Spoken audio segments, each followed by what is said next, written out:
I don't want to sound like a hypocrite. Or I don't. Okay, so do you think there's a bit of scaremongering going on in some sense? Well, definitely. Mind you, you're right. It just take one crazy person.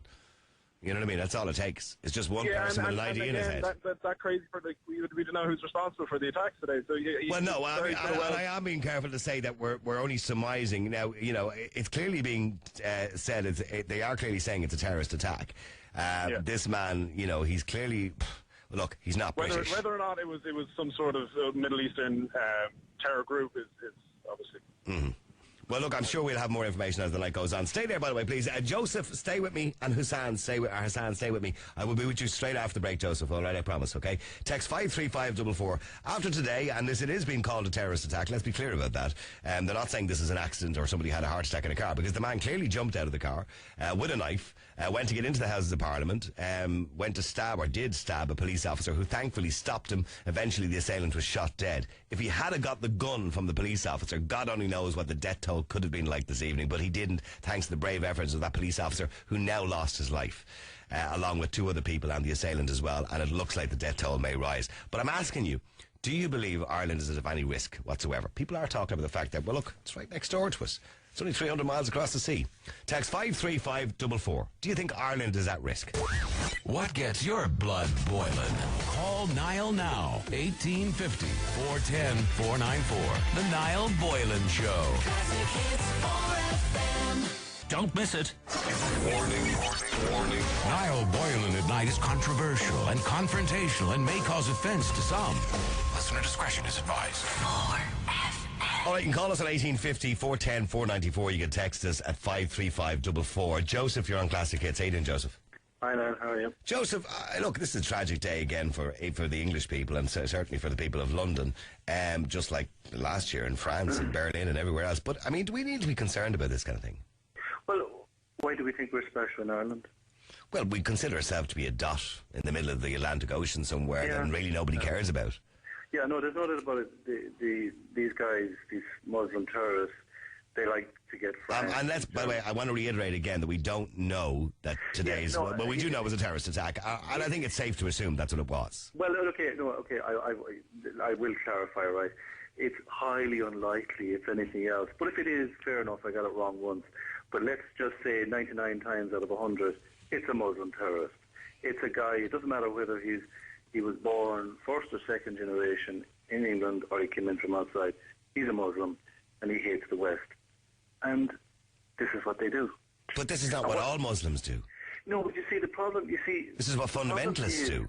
Yeah, but you see, the problem is now, there's a large chunk of young Muslims in Europe that believe in holy war, and they also believe in Sharia law. Now, let me be very clear about this, right? This is how, because I've studied this, you see. Most people don't know their history, and they don't study any of this. They just believe what the media tells them, and they go about their day. But I have studied history, and I've studied this stuff. I know the facts and the figures. And the reality is, a large part of Islam is fundamental. Now, just to bear the point, Nazism was an evil, wicked system, right? Yep. And the point I'm going to make here is, right, a lot of these young Muslims, I've spoken to them down at the GPO, these are the moderates that RT put on. They want Sharia law. Now, let me be very clear. But you can't compare, you can't compare Nazism with Islam. No. Because the majority of people who are Muslims are not, crazy murderers. All Nazis were crazy murderers. No. You see, here's the thing. We can cod ourselves and cod ourselves into believing that what we call moderate Muslims, they're not moderate. Sharia law is not moderate. I would rather live under Nazi Germany than live under Sharia law. Well, in the Quran, it does say in the Quran, depending on your interpretation, that you must abide by the laws of the state that you live in. Yeah, but you see, the point I'm making here is... Right, so if we don't have Sharia law, they can't implement it. But you'll always have moderate fellas coming on telling you. But you see, I always listen carefully to what they say. They'll duck and dive and they'll say, oh yes, the laws of the state, the laws of the state. But if you were to really pin them up against the wall, and actually when they're talking freely, they'll tell you, we want Sharia law, and Sharia law will be implemented worldwide. Okay, and you're talking about, but somebody texted in and said 40% of Muslims live in the UK want Sharia law. I would think it's probably similar figure everywhere else. Okay, want and having are two different things, right? No. But out of 1.5, now, let me hear you out. Out of 1.5 billion Muslims in the world, that's a pretty large figure. Only, and this is American intelligence, and a conservative estimate say that approximately, they say 10 to 15%, this is American intelligence, are fundamentalists. Now, out of that 10 or 15%, which is 1.8 million, isn't it? 1.8 million, only a small percentage of them would actually go to the trouble of actually committing an act of violence. So, and most of those are in the Middle East. No, that's not the problem, you see. That's massaging the figures. Well, it's not. That is the figures. That's conservative. No. Let me explain what I'm talking about here, right? And it's very simply, easily explained, you see, the mentality, right? The mentality is they're pro-Sharia law. When the Muslim terrorist in Belgium, he was hanging out in the Muslim area for ages. No one handed him up. Absolutely, because he was radicalised. Yes, some of these young men are being radicalised. No, the local Muslims who are moderate, none of them handed them up. None of them.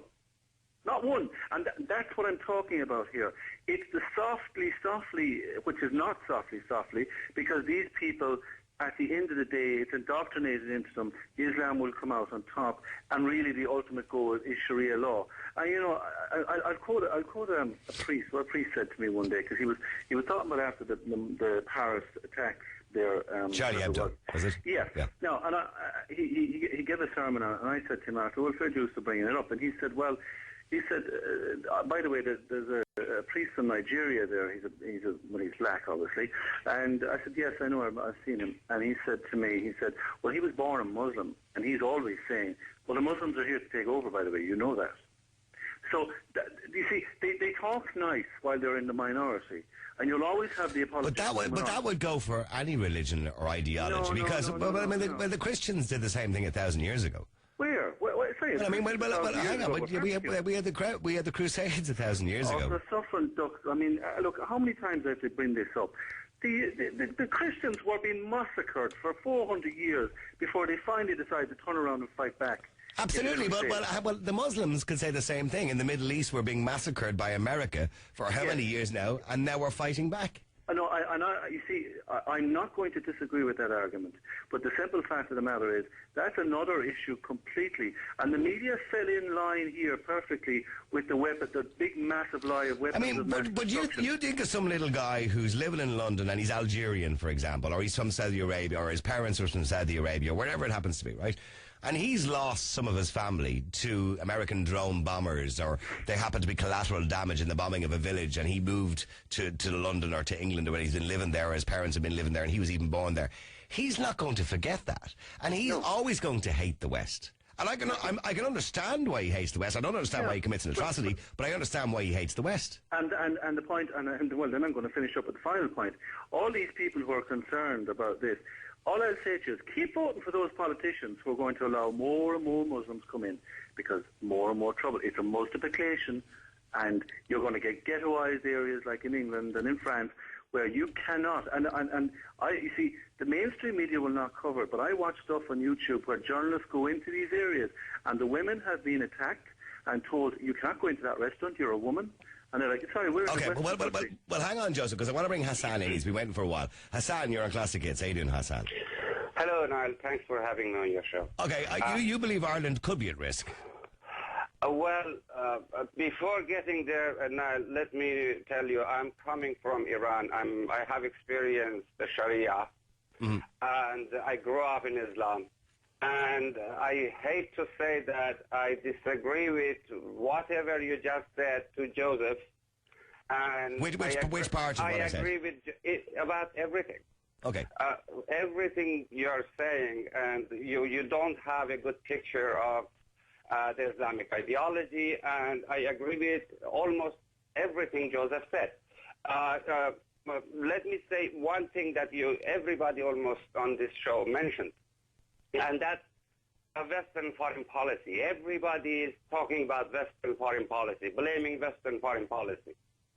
But you don't notice that when 1400 plus years ago, Prophet Muhammad called the Jews pigs and monkeys, There was no sign of Palestinian occupation, Israeli occupation in Palestine. There was no sign of American foreign policy in that part of the world. There was no sign of British Empire, right?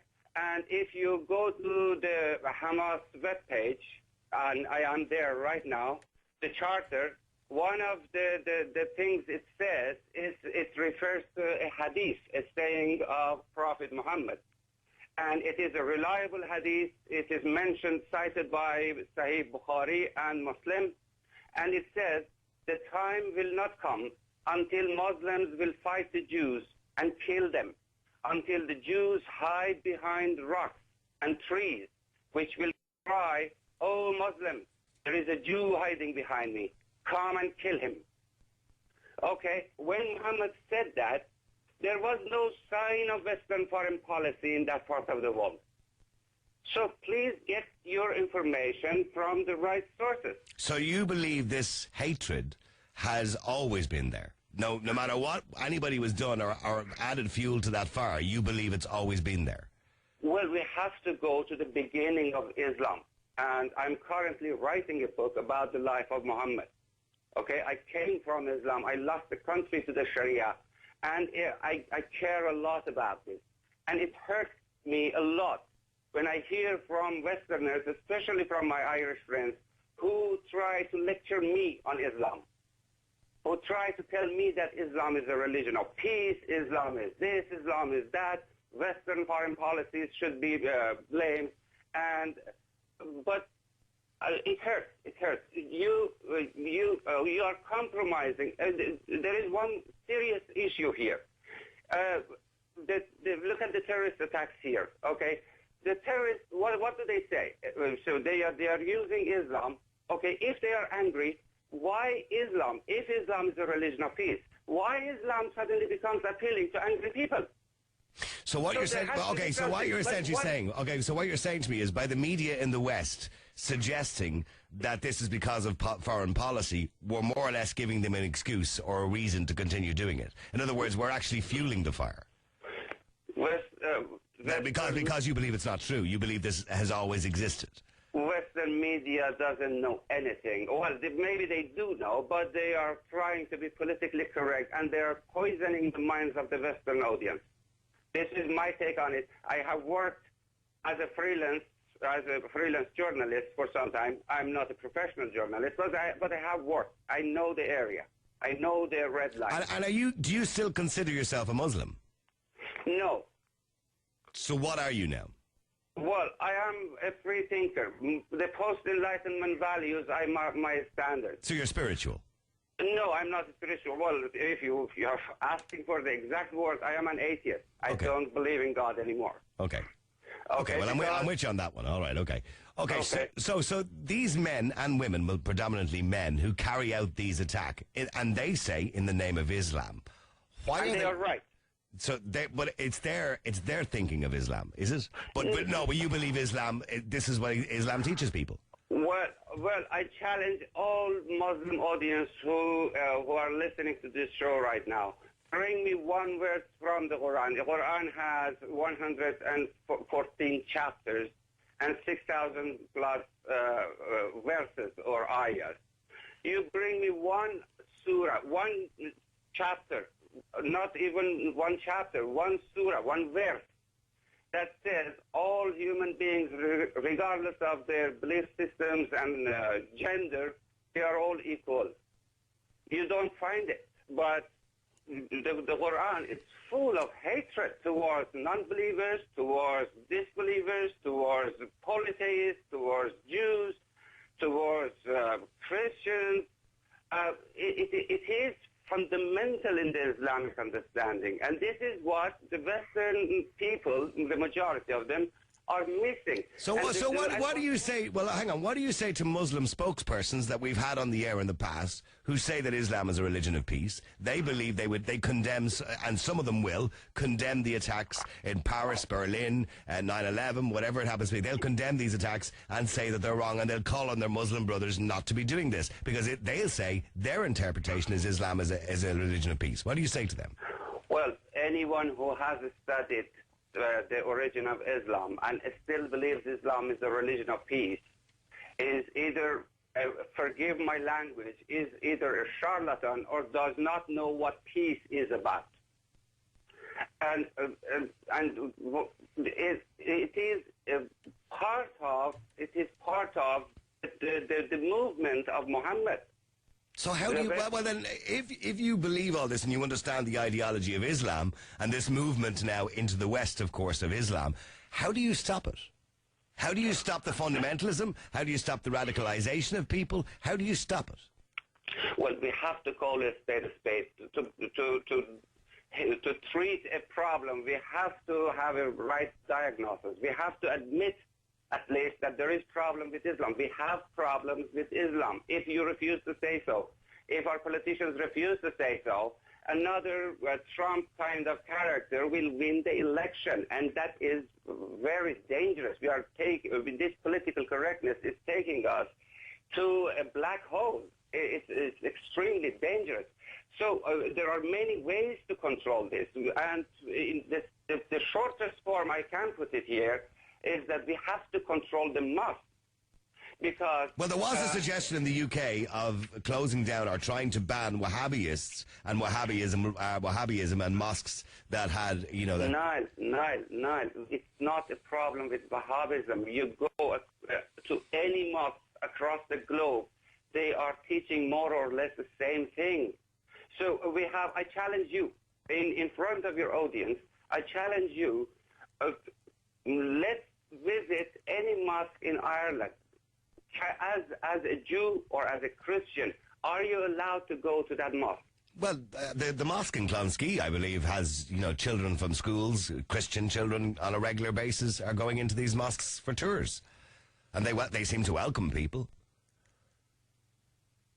So, can we have some sort of, I'm not saying rally or anything, if local people visit their mosque, and if they are not stopped, or if they are not treated as equals, then let us know.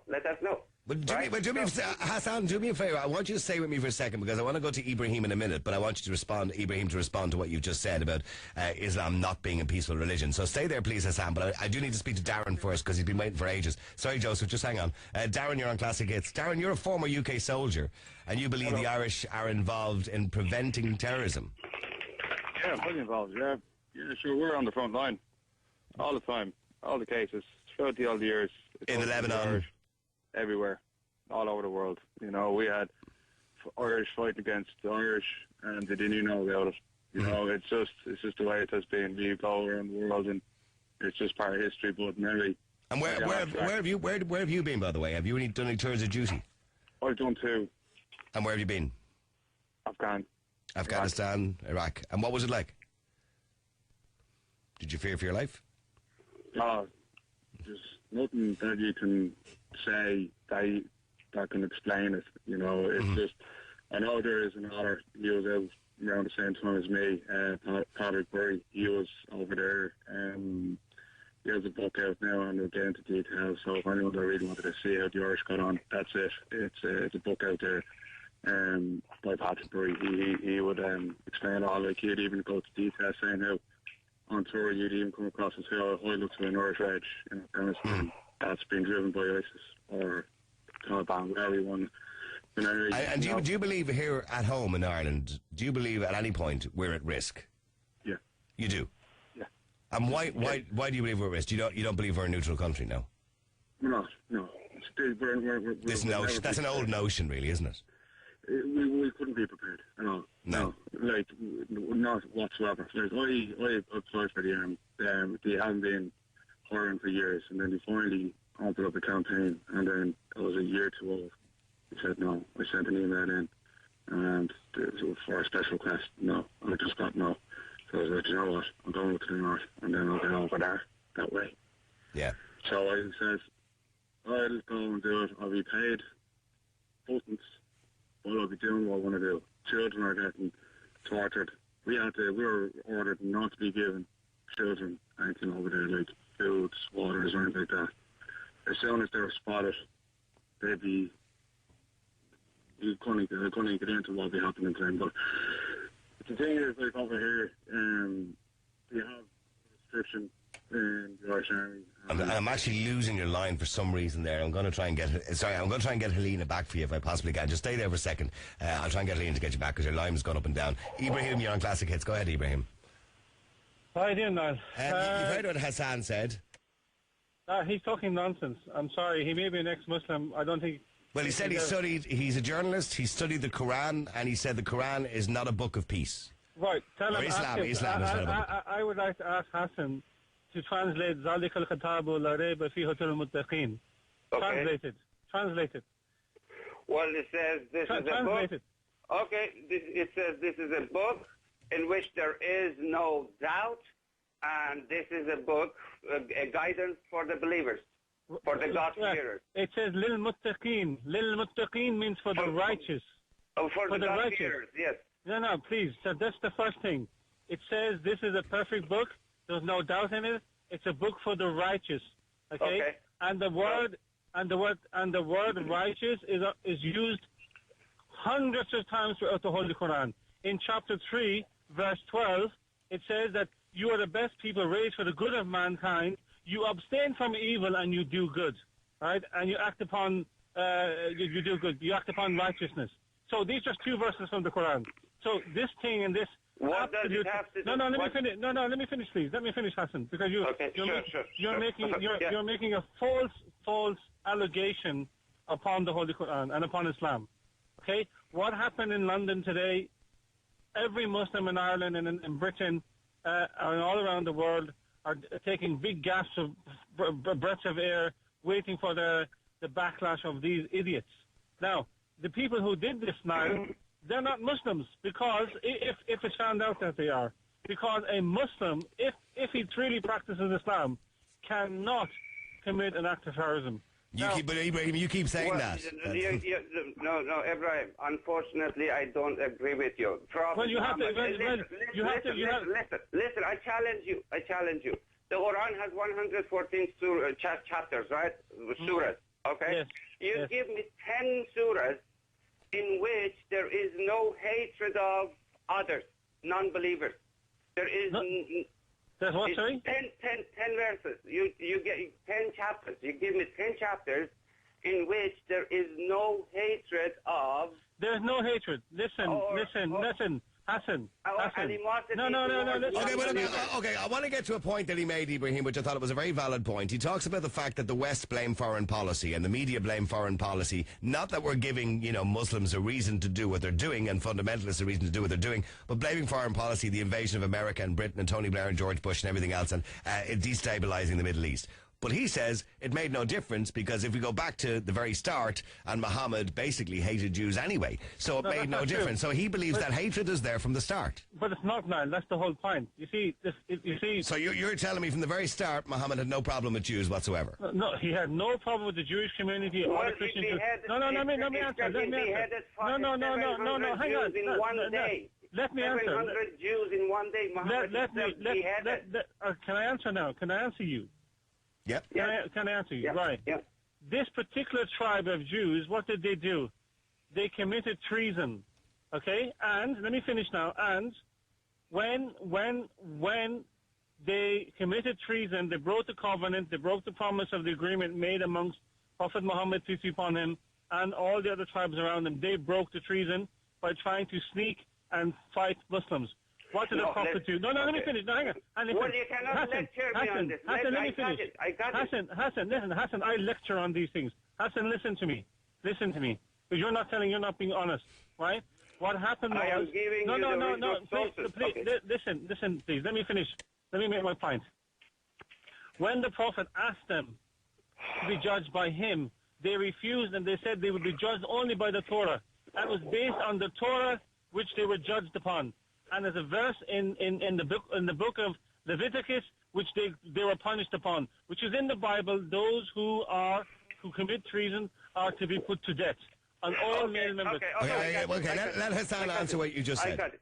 So basically, what you are saying, they rejected. Hang on, Ibrahim. Go ahead, Hassan. They rejected Muhammad, and they were accused of. No, they didn't reject Muhammad. Listen, I didn't interrupt you.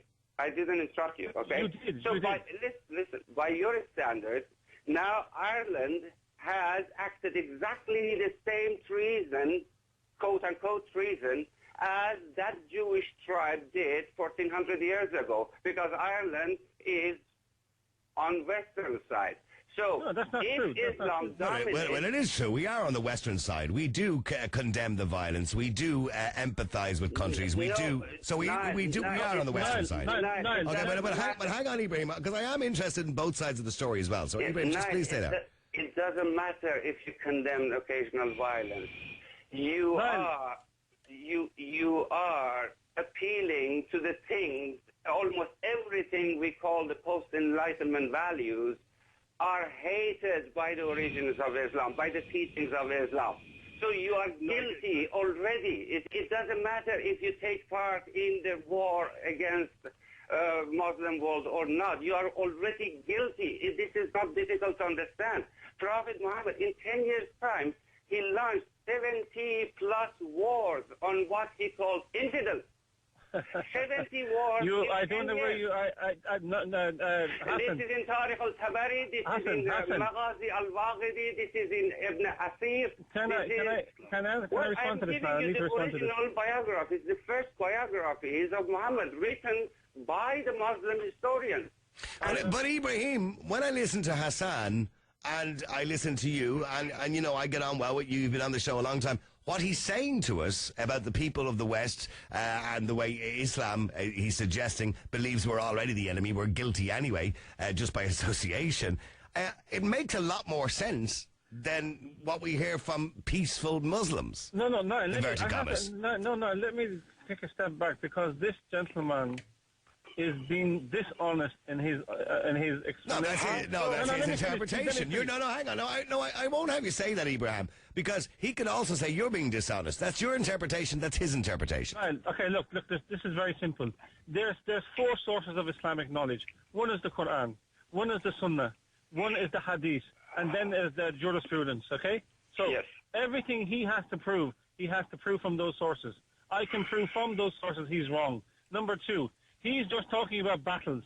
The very first battle that Prophet Muhammad fought was the Battle of Badr. And it wasn't he who brought the battle on. It was the Meccans who came to him in Medina, who marched from Mecca to Medina to bring war on Prophet Muhammad, 313 people. This is what he's not telling the audience on the radio. And Prophet Muhammad with 313 against 1,000 well-equipped armies. They're the ones who brought the war. So that's why. No. Okay, let him respond. Okay, it's two-way conversation here. Okay, and I know Joseph wants to ask you something as well in a second. Go ahead, Sam. The Battle of Badr happened in the 2nd year, but Muhammad, when he escaped from Mecca to Medina, less than 6 months after his escape, which has become the basis for Islamic calendar, he started attacking the commercial caravans by the Battle of Badr. Tell me why. He had already launched. Tell me why. If you have studied Tabari, then tell me why. Okay, Muhammad grew up in the Quraysh in Mecca. No. Listen. Okay, let me tell you. Let me tell you why. Okay, in the Quraysh, in the same building, the Kaaba, the black building, in the same building and its surrounding, there were 360 deities, which you call idols. Okay, and 3 months a year, all Arabs from across Arabia gathered there in peace. I know the history.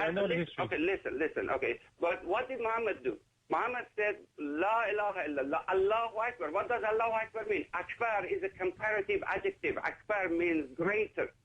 Muhammad said, Allah is greater than all these gods. And what did he do? When he conquered Mecca, he destroyed 360 deities. First go back to the battle. Okay, but hang on a second, because before Joseph goes, he wants to ask Hassan something. Sorry, Joseph, go ahead.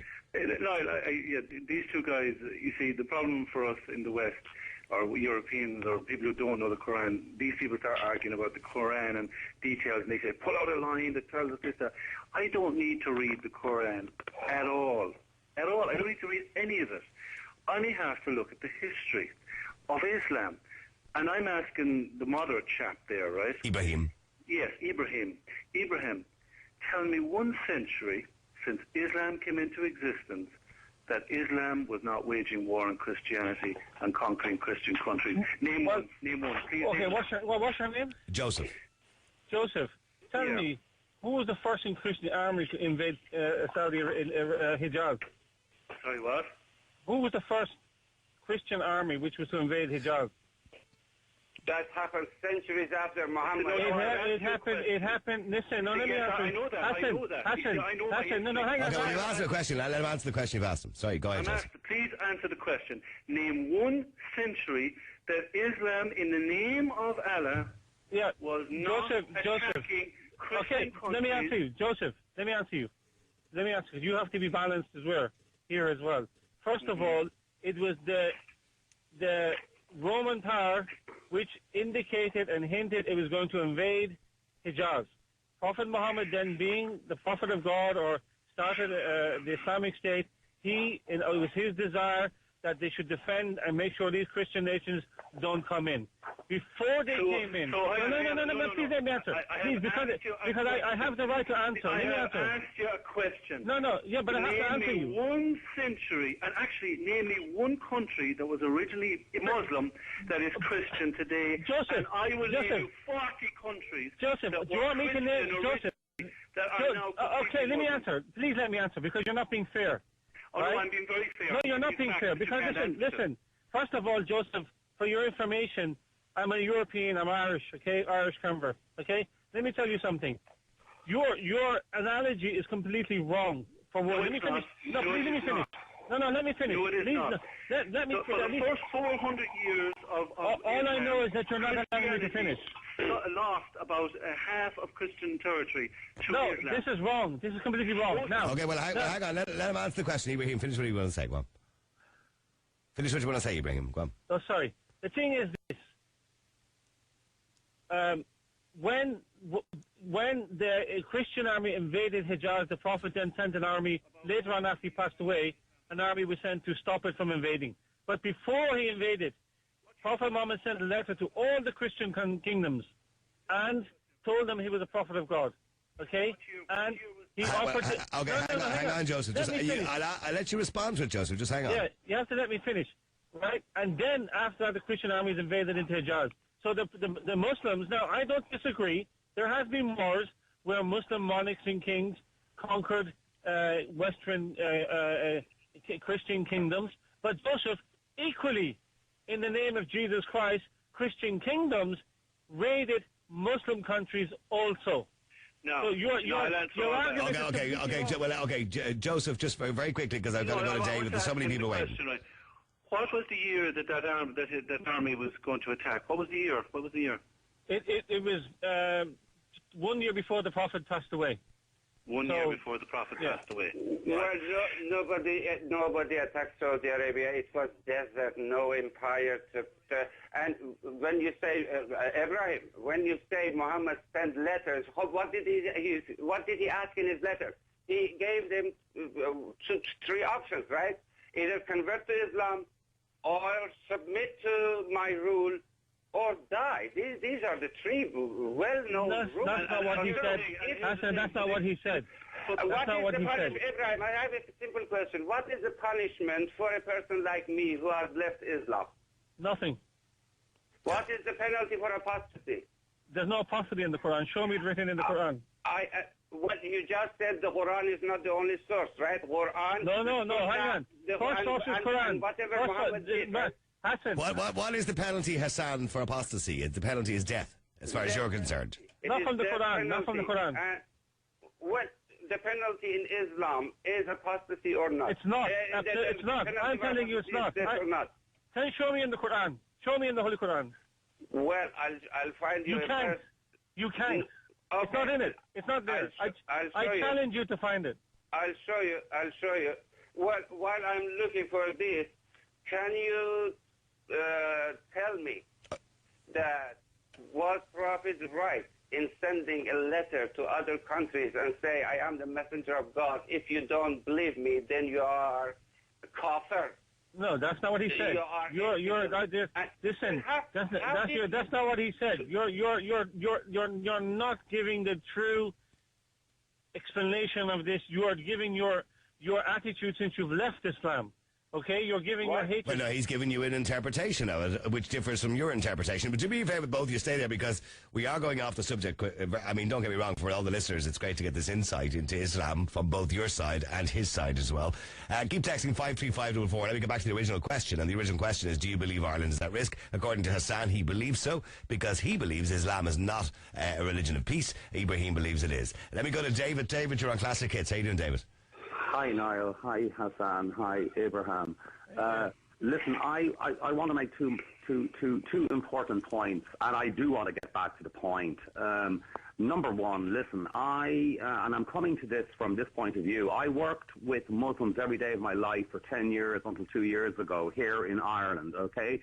Muslims, specifically Muslims who came to Ireland to seek asylum, right? For 10 years, every day. Okay? Okay. Now, in that time, did I meet angry Muslims who were angry against the West? Yes, I did meet them continually over a 10-year period. Did I meet Muslims who, while they were claiming asylum here, had mental health issues, anger issues? Yes, I did. Now, remember, a lot of people who are coming to claim asylum, right, have been through very desperate times in the past, right? Yep. Okay? But I have met a lot of very, very angry Muslims in Ireland, right, who in that I worked with them day in, day out, felt free enough to display their anger to me, right? So let's come back to the point tonight. Is Ireland at risk? Yes, it is. All we need is one angry Muslim malcontent to go down to O'Connell Street on any day and take out 3 or 4 people with a knife at a bus stop.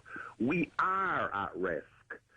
Listen, also, I heard a listener earlier on saying we're a neutral country, blah, blah, blah, blah, blah. Listen, we've just been had our pictures flashed over the world of us giving our best wishes and our bowl of shamrock to the President of America.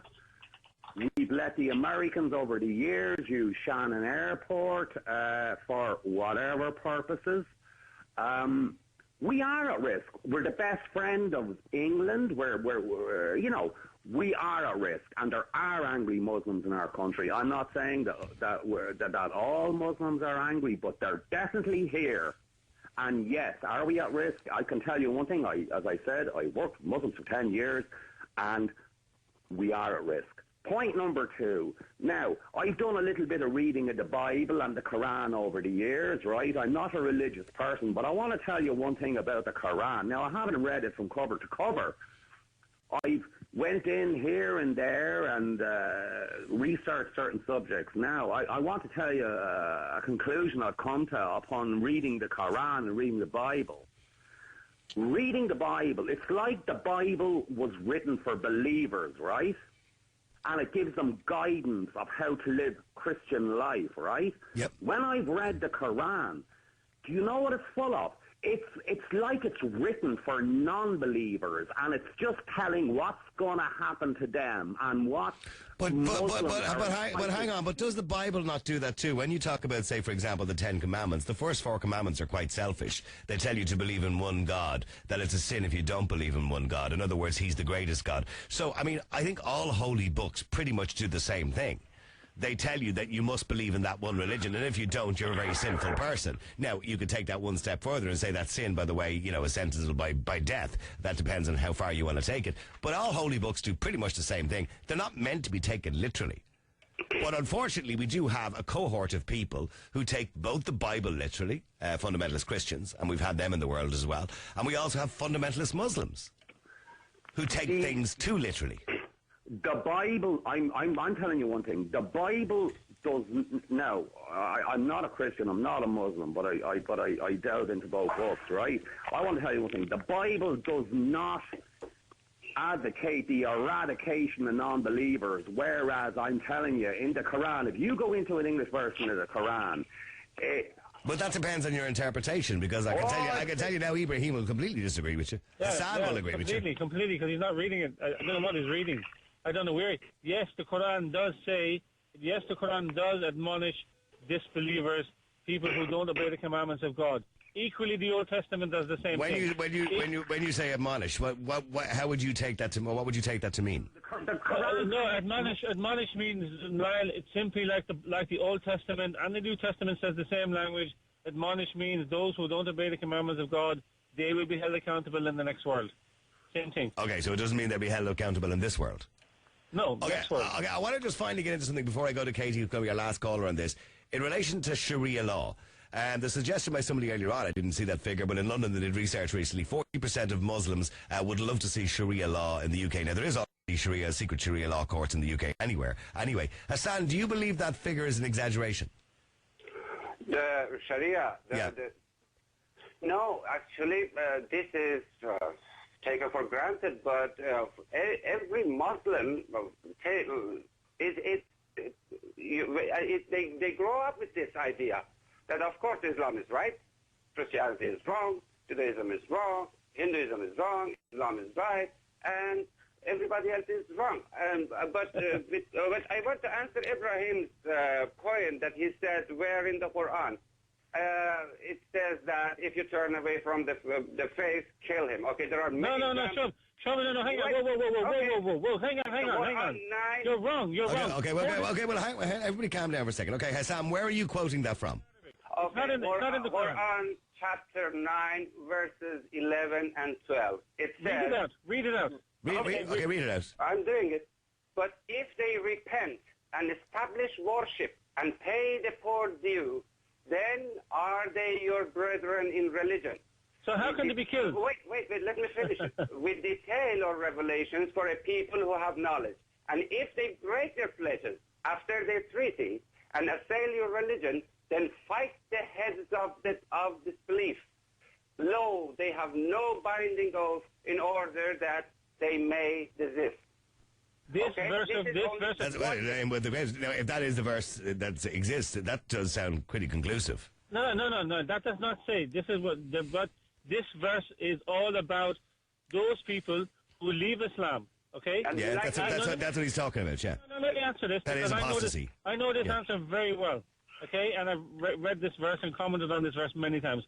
Okay, this verse is about those people who leave Islam, and as he read out, if they repent and change their ways, but if they then take up arms against Islam, then you're to fight them. Okay. This is the meaning of this verse. Okay, well, when you say take up arms, if you fight against Islam, would you consider Hassan to be now fighting against Islam? Because now he's saying that he doesn't believe it's a religion of peace. He believes it's a religion of hatred. So is he fighting against Islam? He is, technically, isn't he? He may not be using a gun, but he's fighting against Islam. So has he committed apostasy? He has. No, he's not. That's the whole point. But he has. In the eyes of the Quran, and from what he's just said and what you just said, he has. Listen, Ibrahim. Those Ayatollahs who have spent 70-plus years studying the Quran, those Islamic clerics in Saudi Arabia and Egypt, I've studied it as well. That the apostates should be killed, and you are telling a different story. Hang on. Let me answer now. One more verse, okay? This is Quran, again, 9:29. It says, fight those who do not believe in Allah or in the last day, and who do not consider unlawful what Allah and His Messenger have made unlawful, and who do not adopt the religion of truth, which is Islam, for those who were given the scriptures, until they give the jizya. Jizya is the religious tax, willingly, while they are humble, humiliated. Yes. Okay? Now this verse of Quran... Okay, Hassan, let Ibrahim give his interpretation of it. Yeah, and to clarify, this is your interpretation, Ibrahim, which is very different to the interpretation of people who are running around with knives and guns, but go on. No. First of all, this is why the Arabic is there. The word gatulu here, in this particular verse he's talking about, does not mean fight with sword or kill with sword. It means to fight their ideology. And if he's an Arab, I don't know if he's an Arab or not, but he knows the word gatul can mean many meanings, from physical fighting to fight ideologies. And this particular ayah he's referring to is referring to that. If you go to any classical scholar of Islam, they will give this interpretation. Okay, hold on a second. I just want to go to Katie before I finish this up. Stay there, guys, please. Katie, you're on Classic Hits. How you doing, Katie? Hello, Niall. How are you? Good. Quite an interesting conversation today, by the way. I've learnt a lot. But what would you like to say? But very heavy for the last half an hour. And I think the one thing we have in common with what's going on is that we have had a religious divide here in this country for so long. But at the end of the day, I don't believe now that we can say categorically, I mean, I don't understand anything those two gentlemen said about their religion. I don't know enough about it. I wouldn't even begin to. But I think at the end of the day, I think religion's gone out the window in this. I think the Quran tells you that, you know, what we say in our Bible is, thou shalt not kill. And I think the Quran has the same message, thou shalt not kill. Yes, and yet these guys are going off on these... Give me one verse that Quran says thou shalt not kill. One verse from the Quran. I can show you. I can tell you where it is in the Quran. Okay, you can tell us in a second. Hang on, Ibrahim. Let Katie finish what she wants to say. My point is that today what happened was lunatic. It was an absolute lunatic moment, and there's 4 people dead, and it doesn't matter what these guys, what twist they put it on religion. At the end of the day, somebody went berserk and decided that today was the day that they were going to make themselves famous or infamous or whatever it is. And it doesn't matter. Now look at our history. They want to become martyrs, yes. Yeah, look at our history over the years. How many people have died because of religion per se? I'm a Catholic, not a practicing Catholic, but I'm a Christian first, and I would never ever go out to kill anyone to make a point about, you know, it's gone. This idea that it's all about religion, and those guys talking about this chapter and that chapter, it doesn't matter. It absolutely doesn't matter. People are being killed for the sake of a them and us situation. They're the poor unfortunates who have no right in the world, and then you've got the bigger conglomerates like America who have everything going for them. And it is a them and us. For a long time in this country... But you can't deny religion is a huge part of it, because the terrorist attacks that we're seeing at the moment are by Muslims, unfortunately. Yeah, but they're dressing it up as being this. And I don't think if you went down to the grassroots of these individuals who are going out perpetrating these crimes, that they're reading the Quran and going, well, that's what that said, so I'm going to... Well, no, they're being told by somebody else. They're being radicalised by somebody else and being told this is what it means. You're right, and I agree. As us being a neutral country, don't think for one second that we don't have sleeper cells here of course waiting to step up to the plate.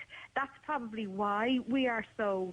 the typical diddly-idly Irish kind of attitude is because we go under the radar, and I think we have to look at that issue. We are not ready for it. If it happened in our streets, we would never be as prepared as England. We would be oh my God, has something happened? And why, here comes the fire brigade and here comes an ambulance. Or as somebody said earlier on, should it be grand? Yeah. Should it be grand? Geez, maybe something fell on him. We would never react because we don't expect it, and yet we have people here getting ready to perpetrate these ill wills on other places, and we're only a flight away or a boat away from England or anywhere else in Europe. So don't think for a second we aren't raising the next breed of terrorists. We're very good at it here. We're our own biggest advertisement because we've done it so well for 30-odd years up the north and the south. Absolutely. And it's still going on. And we still continue to perpetrate bigotry. Yeah. Absolutely. All right, listen, guys, I'm going to have to wrap it up. Just before I go, I'll read out one or two of the texts you, Hassan and Ibrahim. Somebody says, the fact that you have 2 people on the air with separate views on a fantasy book proves that it's all garbage. That comes in from James McCroom. I have to be honest, I tend to side with Hassan on this particular debate. I do believe that Hassan, because he's moved away from Islam, can take the real meaning. I do believe that Ibrahim is more passionate about his religion. I'm not saying he's a bad person, but he's more passionate about his religion and will protect it at all costs. Niall, can I respond to that, please? Yeah. A little bit. Yeah. The thing is, Niall, what people have to remember, with respect to all the audience who's listening, I have studied the Quran for the last 30 years in Arabic, and that's the only thing I will say in my defence. I have studied it. I've studied Arabic. I've studied the history of it. So I'm pretty sure that what I'm saying I can prove is correct. And Hassan will say that he has the same credibility. Hassan, you're a journalist, and what are you doing now? Well, I am writing a book about the life of Prophet Muhammad based on the earliest biographies written by the Muslim historians. Can I ask you a question? Based on what I've heard from you tonight and the way you speak about Islam not being a religion of peace, are you fearful that when you do release this book that your life will be in danger? Okay, so the mere fact that you're raising this question tells me that we have problems with this religion, right? So I did theology in a Catholic college, and my final thesis, was about Jesus. Jesus, a savior or a victim, and the conclusion was that Jesus was a victim, not a savior. But I wasn't labeled an apostate. I wasn't kicked out of the college. I got a good mark in that, right? But when I say I am writing a book about Islam, the question is, Hassan, are you safe? Is it safe to do that? You see, okay, the very fact that you have fears about that tells me that we do have problems with this religion. Okay, and in relation to the Prophet Muhammad himself, do you believe he was a good person or a bad person? No, he was a very revengeful... Rubbish, this is nonsense. I'm sorry, this is nonsense. Okay, Hassan, sorry, I have to say that. Well, Ibrahim, that's his opinion. He's entitled to an opinion. Hang on, Ibrahim, with respect, I understand your position, and I understand your position on Islam, okay? But he also has an opinion too, and and what he's just said is perfectly correct, because as soon as he said that, which is his opinion, he's perfectly entitled to hold an opinion on what he believes about the Prophet Muhammad. You're having to go with Niall, fine, that's fine, but Niall, as equally as Hassan, I'm hopefully starting a PhD, a second master and a PhD very soon. On the very thing he's talking about, I'm writing on the life of Prophet Muhammad as well. Okay? And you believe he was a good man? No, because in the sources that he's going to read, there are thousands of sources about the good qualities of this prophet. And I don't know what he has read. Okay, well then you believe he's a good person. Hassan believes he's a bad person. And and that's what opinions are all about, isn't it? I will leave it to the audience by raising one issue again, right? So quickly, go on. Okay, there is a building, and in that building, the believers in 360 deities gather without war, and Muhammad destroys those deities. Same as Abraham the prophet. Wait. In Afghanistan, when the Taliban destroyed one Buddha statue, we all went crazy, right? So, if Taliban is peaceful, Muhammad is peaceful.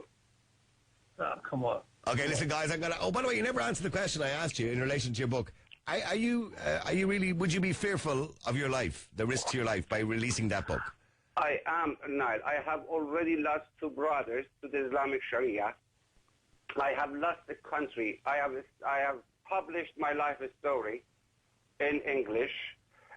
What happened to me and to my family. And yes, of course, but if I don't fight this war, then my children will have to fight it. And my children don't know anything. They were not even born in my country of birth. They were born outside the country. Right? Where are you from, Hassan? Where are you from, Hassan? I come from Iran. Okay, well, that's what you said at the start. Okay. That's very interesting. Iran's a very peaceful country. I would love the two of you, Hassan and Ibrahim, to speak off air, and I'm sure the two of you could have a great conversation together, because Hassan, as much as I appreciate everything you said, I agree with much of what you said. I also have spoken to Ibrahim many times in the air, and I do believe he's a decent person. I would love to have the two of you sit down and talk together. I'm sure you would love to talk to each other. Well, I would love to talk about the life of Muhammad, whether Islam is a religion of peace or not. We can have a complete show on this, of course. Why not? Okay, listen, guys, thank you very much indeed. I have to wrap it up because I have so much things to get through today, and we just can't spend the whole hour and a half. But by the way, as we come into the next topic, can I just mention as well, the death toll has just risen to 5, as far as I know, and I'll clarify that in a second. In the UK, the death toll has just risen to 5, so somebody else has died. So now that we have 5 people dead, they do believe that death toll could rise a little bit higher, because there are many people critically injured, as you can well imagine.